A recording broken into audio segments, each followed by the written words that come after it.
चलिए बेसिक समझिएगा किशोरावस्था होता क्या है।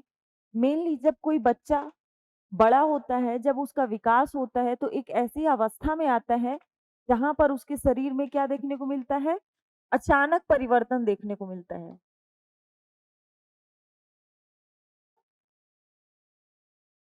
अचानक परिवर्तन अचानक परिवर्तन देखने को मिलता है और यही अचानक जो परिवर्तन होता है क्या कहलाता है आपका? किशोरावस्था कहलाता है। किशोरावस्था की और क्या विशेषता है? किशोरावस्था में कोई भी बच्चा ना तो पूरी तरीके से बच्चा होता है, ना तो पूरी तरीके से यंग होता है।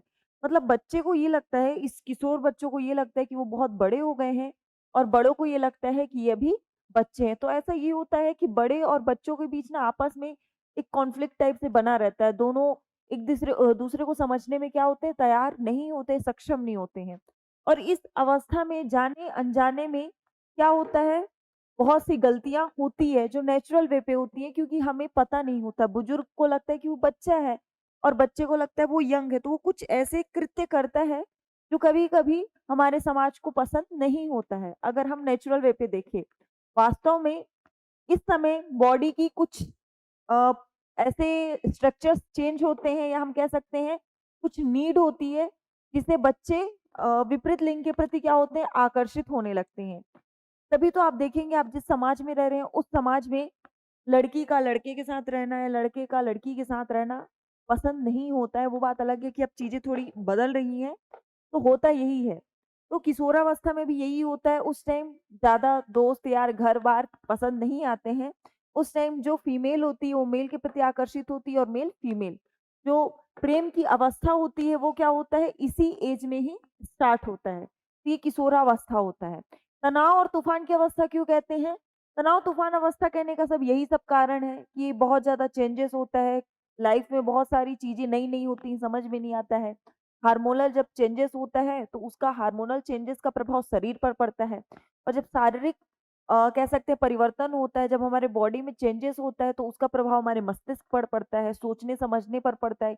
इसी समय बच्चा क्या होता है, बहुत ज़्यादा अग्रेसिव होने लगता है, चिड़चिड़ाने लगता है, या कहते हैं इस उम्र में ना कोई भी बच्चे से हम उम्मीद करें कि वो बहुत समझदार रहे, शांत रहे, तो ये बहुत मुश्किल होगा। अगर कोई एक आध बच्चा है तो ठीक है, लेकिन नेचुरल वे पे बच्चे इस उम्र में बहुत ज़्यादा उलझन में होते हैं, तो हमें समझना होता है। इसीलिए इसे तनाव और तूफ़ान की अवस्था कहा जाता है।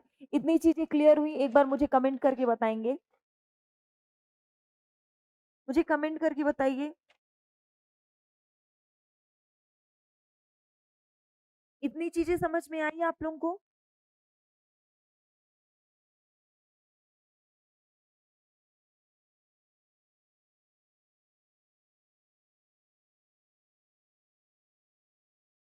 चलिए, अब तो ये जो मैं आप लोगों को पढ़ा रही थी ना, एकदम परेशान नहीं होना है। जैसे कल कई बच्चों में डाउट था, तो ऐसे परेशान नहीं होंगे, ये नॉर्मल था।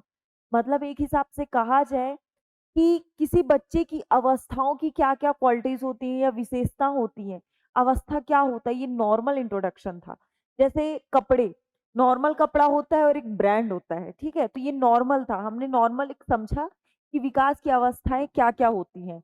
इसके बाद हम विभिन्न मनोवैज्ञानिकों के अनुसार विकास की अवस्थाओं को समझेंगे कि जीन पियाजे जी ने क्या कहा, वाइगोत्स्की ने क्या कहा और भी जितने मनोवैज्ञानिक हैं, उन्होंने क्या कहा, सबका समझेंगे हम, ठीक है? अब इसके बाद हमने कौन-सी अवस्था पढ़ी थी? उसके बाद हम युवा अवस्था देख रहे थे। एक सवाल आता है, आंसर बताइएगा, तनाव और क्रोध की अवस्था किसे कहते हैं? आंसर बताइए क्या होगा फट से?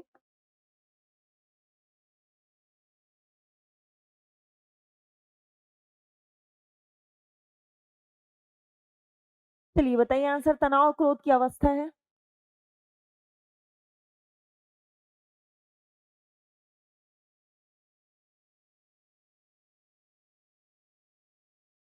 Very good. इसका आंसर क्या होगा आपका? किशोरावस्था, ठीक है? चलिए इस क्वेश्चन का भी आंसर बताइए। निम्न में से किस स्तर में बच्चे अपने समकक्षी वर्ग के सक्रिय सदस्य बन जाते हैं? अगर आपसे पूछे सक्रिय सदस्य कब बनते हैं, तो सक्रिय सदस्य जो होते हैं बच्चे आपके, चलिए पहले आंसर आप लोग बता दीजिए फिर मैं बताऊंगी। अगर आप चाहते हैं अपने कैरियर को एक नई दिशा देना और सुनहरे भविष्य को साकार करना, तो जुड़िए कंपटीशन कम्युनिटी के साथ। आज ही हमारे वेबसाइट के कैरियर पेज पर विजिट करें अथवा डिस्क्रिप्शन बॉक्स पर दिए गए लिंक पर क्लिक करें। हमेशा आपके साथ टीम कोको।